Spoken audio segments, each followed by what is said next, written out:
Pergi Melaka cari asam pedas pari. Assalamualaikum, saya Fikri Zamri. Waalaikumsalam. Bawa sini. Oh, mayang tadi. Makan keladi dengan kari. Nama saya Nur Hadi Berseri. Oh, power. Hari ni kita nak cerita sikit. Kalau dulu kan, setiap rumah dalam Malaysia ni wajib ada seni ukiran Melayu tau. Dekat dinding-dinding rumah, dekat atap rumah. Walaupun dekat istana sekalipun, memang dia akan ada seni ukiran Melayu untuk melambangkan satu bangsa tu. Betul. Pada zaman dulu memang ni adalah kebanggaan tau. Tapi zaman dah ni, kebanyakan orang pilih benda yang simple dengan ringkas je. Tapi kita tak boleh nak salahkan zaman juga sebenarnya. Sebab ramai je orang kita yang sukakan motif ukiran Melayu ni tapi tak tahu mana nak dapatkan. So bila demand banyak tapi supply kurang, memang mahal lah barang tu jadinya. Betul. Kalau zaman dah ni pun, kebanyakan orang pun dah ikut zaman. Jadi benda tu pun dah beransur hilang. Lepas tu orang pun pilih benda-benda yang lebih kepada barat lagi. Dia punya design kan. Sebab benda tu senang nak cari online, shopping apa semua. Sebab benda-benda yang ukiran kayu ni, dia still ada.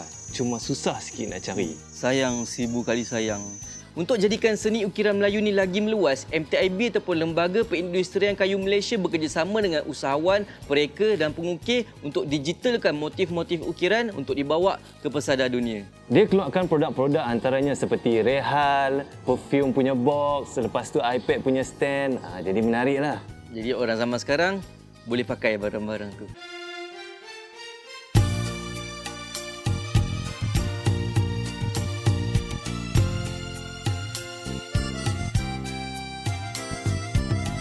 Nama saya Almizi bin Ibrahim. Saya Timbalan Pengarah Kanan di bahagian Pemangkasan Ekonomi Utara.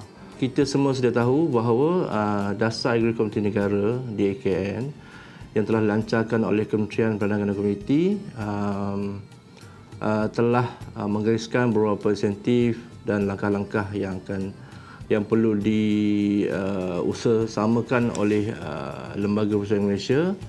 Dan ini bagi memastikan pelibatan usahawan ekonomi putra di peringkat kebangsaan dapat ditingkatkan.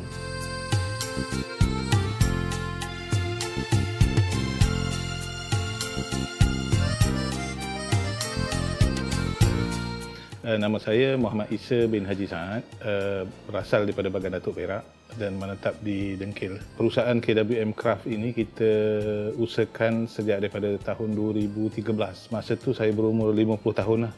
Tetapi Alhamdulillah selama 10 tahun kita menjalankan perniagaan ini yang berasaskan daripada kayu.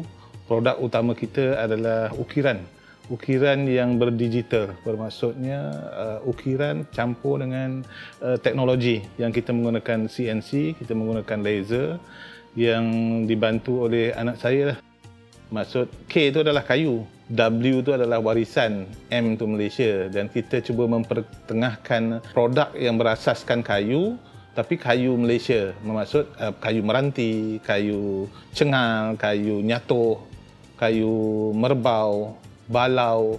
Balau adalah produk kayu yang telah diiktiraf sebagai satu produk Malaysia. Daripada segi yang keunikan ukiran Melayu ni, kita dapat lihat daripada desain. Berbeza dengan yang daripada negara luar. Terutama sekali dari segi lenggok dia, ukir bersilat dia dan juga jenis-jenis ukiran, jenis-jenis bunga yang dihasilkan. Dalam masa singkat, dalam setahun 2 tahun, kita dah boleh menembusi pasaran, terutama pasaran tempatan. Dan sekarang ni kita dah mula pasaran ke Singapura, Brunei dan juga China. Daripada exhibition yang kita diberi peluang oleh MTIB untuk ke Dubai. Dan kalau kita tengok dari segi permintaan, Alhamdulillah permintaan kita daripada tahun ke tahun semakin meningkat. Walaupun PKP pada tahun 2020 kita dapat harungi dengan adanya produk rehal. Pada masa tersebut, rehal kita dijual di Shopee yang mana permintaan lebih kurang dalam 80 ke 100 unit sehari. Daripada idea situlah kita mulakan rehal yang Adiguru series ni. Bermaksud ukiran secara manual tetapi kita digitalkan untuk jadikan dia sebagai produk.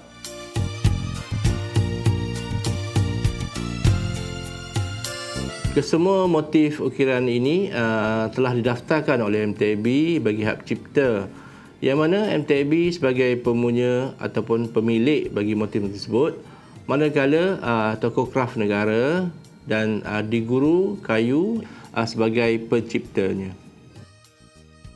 Setelah setahun lebih, maka kita rasakan manual ni terlalu lambat. Dan itu sebabnya kita gunakan teknologi untuk mengendalikan proses digitalization itu, dan daripada situ je kita dapat staff-staff yang muda lah. Kalau kita tengok yang kita ada sekarang ni adalah merupakan hasil ukiran daripada adiguru dan juga tokoh kraf negara. Nama saya Abdul Muhammad bin Hasbullah, berasal daripada Johor dan sekarang ni menetap di Temerloh Pahang lah. Dan menjalankan perusahaan ukiran kayu. Okey, timbul minat apabila saya melihat di dalam pasaran sendiri pun kurang produk-produk yang berasaskan ukiran ni tidak dikomersialkan. Jadi dengan adanya program-program ataupun kursus-kursus yang dianjurkan oleh pihak MTIB ni, saya mencuba mendalami lagi bidang ukiran kayu ni dan mendapatkan banyak maklumat daripada luar negara bagaimana mereka menghasilkan ukiran ni menjadi satu produk yang boleh diterjemahkan dalam bentuk produk yang boleh dieksport ke luar negara. Okey, tugas adiguru adalah menjadi pakar rujuk, pakar rujuk dalam industri supaya kita mengekalkan seni ukir kayu ni mengikut matlamat dan juga kaedah yang betul. Kita mengadakan kursus dan juga beberapa program-program kita berkolaborasi bersama pihak MTIB. Sebagai contoh, pendigitalan ukiran kayu, kita mereka motif-motif yang dapat kita olah dalam bentuk digital supaya dia boleh diguna pakai oleh semua usahawan di seluruh negara. Kalau ikut daripada penelitian saya, terdapat dua perbezaan mengenai desain yang diperbuat oleh Muhaimin dan juga Nurhaiza ni. Kalau tengok dari segi Muhaimin, kelembutan dia berbeza dari segi tata cara dia desain lah. Dan kalau ikutkan Nurhaiza, dia banyak kepada symmetrical. Tetapi semuanya adalah base kepada bunga-bunga yang terdapat di Malaysia. Ukiran mereka ini adalah merupakan satu tradisi dan juga yang berbentuk kemelayuan yang akan diketengahkan melalui rehal ni lah tadi. Dan lain-lain produk lah yang berasaskan kepada ukiran. Jadi di situ kita akan tunjulkan ukiran-ukiran daripada adiguru dengan adanya bantuan daripada mereka ini, dan kita digitalkan dia, maka kita akan dapat produk yang tersangat bagus dan ramai peminatnya. Kerana dia merintasi budaya, bangsa dan juga agama. Bermaksud boleh digunakan untuk produk-produk yang tidak semestinya kepada arah Islamik saja. Dan kalau ikut desain di sebalik ukiran itu tadi, kebanyakan mereka membuat desain itu berasaskan kepada fungsi ukiran tersebut. Di mana diletakkan ukiran tersebut. Jadi itu yang akan menimbulkan keunikan kepada ukiran-ukiran Melayu. Pendigitalan ini sangat penting bagi kita kerana satu, mempercepatkan proses pembuatan. Bermaksud kita boleh pergi jauh untuk memasarkan produk ini, dan kita boleh jual di Shopee, di Lazada dan sosial media yang lain, dan tidak memerlukan masa yang panjang untuk pembuatan. Pada awal-awal mula sebelum kita buat pengeluaran Adiguru Series ni, pihak MTIB mengumpulkan di antara KWM Craft, Adiguru dan juga designers daripada Tanggam bersama kita lah. Maksudnya kita fikirkan dan juga kita bincangkan mengenai konsep yang akan dikeluarkan, produk apa yang akan dikeluarkan, dan daripada perbincangan tersebut maka KWM akan membuat pendigitalan bersama dengan Dr. Adi. Dan di situ peranan kita menukarkan lukisan manual kepada lukisan vektor dan didigitalkan, sehinggalah kita convert dari lukisan AutoCAD kepada G-code untuk dibaca oleh mesin, di mana proses itu mengambil masa dalam 2-3 hari untuk perbincangan dengan MTIB dan juga pengukir. Dan alhamdulillah kita dapat bantuan daripada MTIB untuk mendapat laser mesin yang 150 watt. Tapi sekarang kita menggunakan 5 unit mesin laser untuk mengeluarkan produk ini. Dan hasil daripada pendigitalan ini, maka keluarlah prototipe untuk rehal, untuk iPad dan juga untuk phone holder di samping perfume holder. Setelah diluluskan daripada MTIB, pengukir dan juga KWM Craft, maka terhasillah produk Adi Guru Series yang kita keluarkan nanti. Ukiran manual ni dia berbeza untuk apa yang kita telah keluarkan untuk Adi Guru Series. Adi Guru Series ini merupakan phone holder, rehal dan juga iPad. Tapi cuma kita yang rehal ni kita tidak mengeluarkan Islamic pattern. Kita cuma mengeluarkan bunga-bunga yang terdapat lah. Contoh-contoh bunga yang kita guna untuk Adi Guru ni seperti bunga cempaka, bunga asam paya, bunga teratai. Kelainan dia nanti adalah kerana ia merupakan kreasi Adi Guru dan juga tokoh kraf negara. Dengan kredibiliti yang ada pada mereka ini, maka kita rasa kita akan dapat melonjakkan jualan kita lah. Yang pertama, bila kita convert daripada ukiran secara manual kepada pendigitalan, maksudnya kita ukir tu sekali, kita design tu sekali, kita convert kepada vektor tu sekali, tetapi kita boleh gunakan berkali-kali dan proses pembuatannya shorten the period lah. Terutama sekali kalau katalah kita ambil bandingan ukiran secara manual dan juga ukiran secara teknologi, terlalu jauh beza dia dari segi masa pengeluaran. Tetapi dia ada peminat dia sendiri. Kadang-kadang customer dia nakkan yang betul 100% manual. So kita pun buat juga yang 100% manual. Maksud harga juga berbeza. Harga yang kalau pendigitalan lebih pada mampu milik. Tetapi yang manual tu memang agak tinggilah harga dia. Dia punya value design tu berbeza dan feel dia pun berbeza yang manual. Lentuk dia pun berbeza dengan lentuk pada komputer lah. Untuk yang manual, orang yang menjaga dari segi kualiti, menjaga dari segi estetik value. Dan walaupun dari segi pendigitalan ini pengeluarannya cepat, tetapi dari segi kualiti kita tetap jaga kualiti, terutama sekali penggunaan material, kayu yang kita gunakan dan juga finishing produk tersebut. Menjadikan produk yang dikeluarkan oleh KWM Craft adalah merupakan produk yang diakui bahawa ia berkualiti.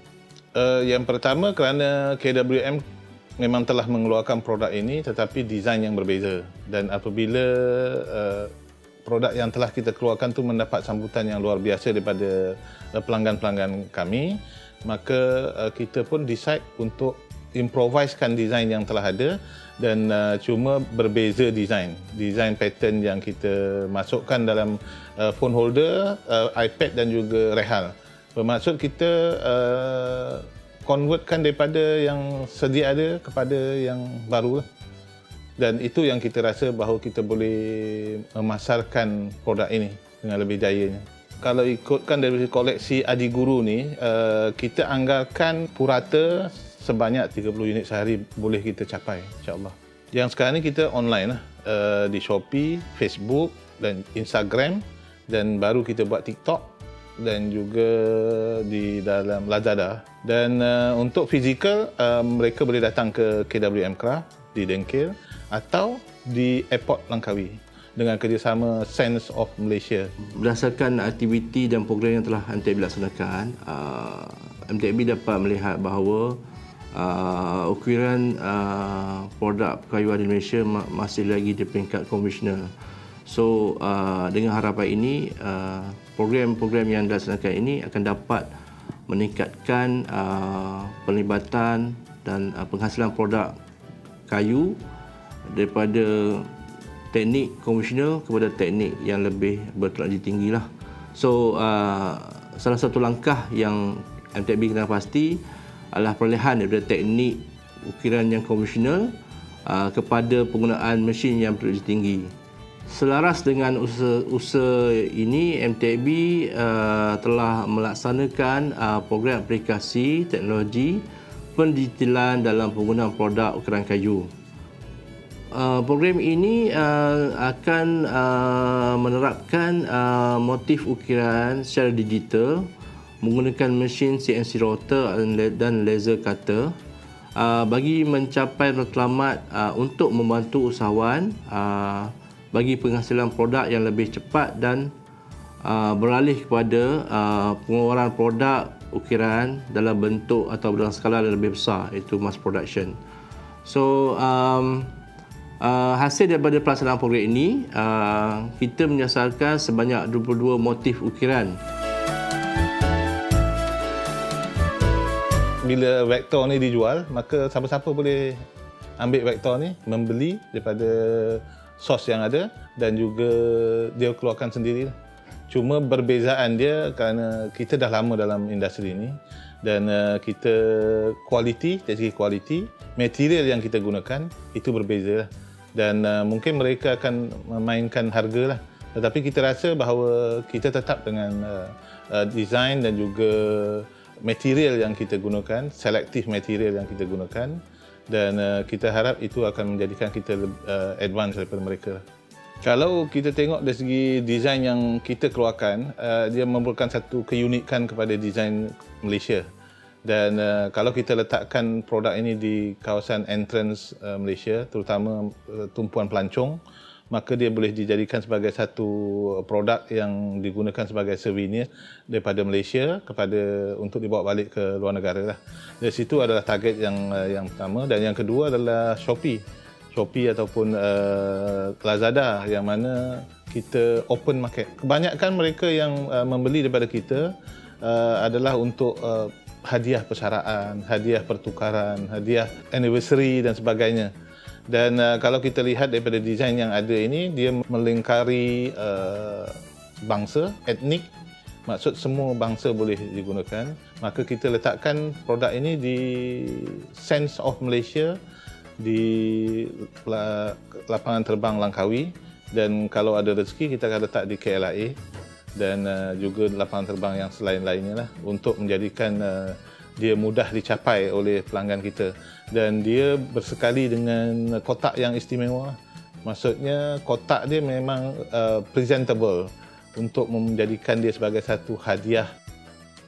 Kalau kita tengok peranan MTIB terutama kepada usahawan-usahawan Melayu, Bumiputera di Malaysia ini, mereka MTIB sangat membantu, terutama sekali dari segi pengeluaran produk. Mesin-mesin dibantu oleh MTIB. Secara teknikal pun MTIB sangat membantu pada usahawan-usahawan dari segi peningkatan pengeluaran dan juga peningkatan jualan setiap syarikat, terutama sekali khusus-khusus yang dikendalikan oleh MTIB untuk usahawan-usahawan yang terlibat secara langsung dalam pengeluaran perabot ataupun produk kayu. Yang pertama, kerana kita unik dan staf kita semua lokal. Dan kalau kita tengok, kita membuat sesuatu produk yang betul-betul niche market, terutama ukiran, dan kedua adalah produk masjid, yang ketiga adalah produk yang special iaitu tempahan khas. Dengan nilai jualan yang kita perolehi daripada mula kita berniaga dan dengan peningkatan staf yang ada, di situlah MTIB melihat KWM Craft merupakan satu syarikat yang berpotensi untuk dibangunkan, dan terutama sekali daripada 2019 kita dinilai oleh SME Corp dan juga MTIB, maksud kita ada 4 bintang. Produk-produk ukiran di Malaysia ni memangnya dia unik dan memang terdapat pasaran khas untuk produk tersebut. Kebanyakan motif-motif yang MTIB tunjukkan adalah unik dan perlu didigitalkan. So saya berharap dengan program-program yang MTIB sedang laksanakan ini, dia mampu menebusi pasaran di luar negara dan membuktikan bahawa produk-produk kayuan di Malaysia boleh setanding dan juga boleh bersaing dengan produk-produk ukiran di negara-negara lain. MTIB juga berharap dengan program-program ini, cabaran untuk penghasilan produk ukiran kayu dalam tempoh jangka yang lebih singkat dapat dihasilkan, dan produk tersebut dapat dihasilkan dalam bentuk yang lebih berskala besar lah, itu mass production. Banyak yang kita belajar dalam seni ukiran kayu ni tau. Dia terdapat banyak nilai-nilai dan seni kesopanan dalam dia punya desain kayu tu dan maksud yang tersendiri. Seni ukiran kayu kita ni melambangkan jati diri dan ketinggian tamadun bangsa kita. Jadi sayang sangat kalau kita lupakan begitu saja. Jumpa Tok Seh dan Mak Tun. Terima kasih kerana menonton. Orang perempuan tak ada halkum. Assalamualaikum. Assalamualaikum. Sini.